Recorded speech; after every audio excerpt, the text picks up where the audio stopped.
President Zelensky addressed a room full of Hebrew University students reiterating the request for Israel to sanction Russia and for increased military aid. We're grateful to your great nation, but we would like to also get support from your government. I think it's only fair. For example, a small country of Luxembourg, with a population of about 600,000 people, provided us defense support in the amount of 15% of our defense budget. They've sent us the weapon.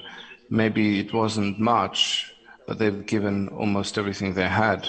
The majority of the participating students are grateful for Israel's help, but feel more should be done and are supportive of Israel's security needs. Israel is in a really difficult position in this matter of Ukraine because we have Syria and we know the Russian influence on Syria, and it's possibly to understand that we can't do as much as maybe we want to do. I know that Israel are taking a very big part in helping for Ukraine, but sometimes they're not doing enough for the Ukrainians and Ukrainian government, because in Israel a lot of people are Russians. There is always a possibility to do more for every single country, but I want to say that I do appreciate that Israel does help Ukraine. The Ukrainian ambassador to Israel told the media line that Israel's left-wing parties are more sympathetic to the Ukrainian cause.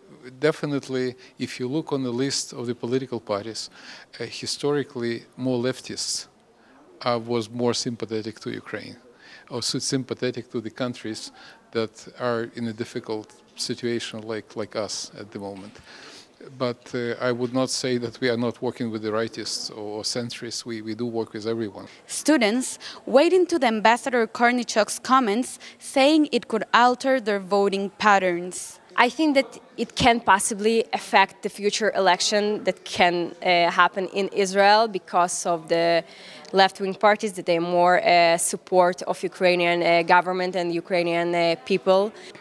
I think it will affect the elections. Ukrainians think that probably Israel does not do enough and has to do more, and that's why they would probably vote for a different government, thinking that that's the reason to change things. Asked how the Russian-Ukraine war has impacted them. From the moment that the war started, until now, it's the worst day of my life. My parents are still there in Kharkiv. Every day, they're just trying to survive because the bombing is continuing every day, every minute, and it's just horrible. I don't know, I can't explain the feeling when you're just, first of all, you can't help to your closest people in the whole world, and the secondly, you just all the time need to ask yourself if they're alive. People who knows what is the war, they can understand me. You can eat, you can sleep.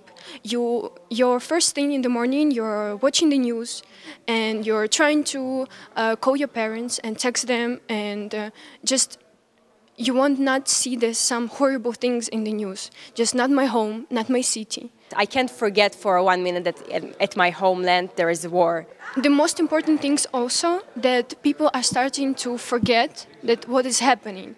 The media are to take a pause in the spreading the news about what is happening, and some of my friends are asking me like, in Ukraine, is everything okay? Because I didn't see a lot of things and news, maybe like the war is over.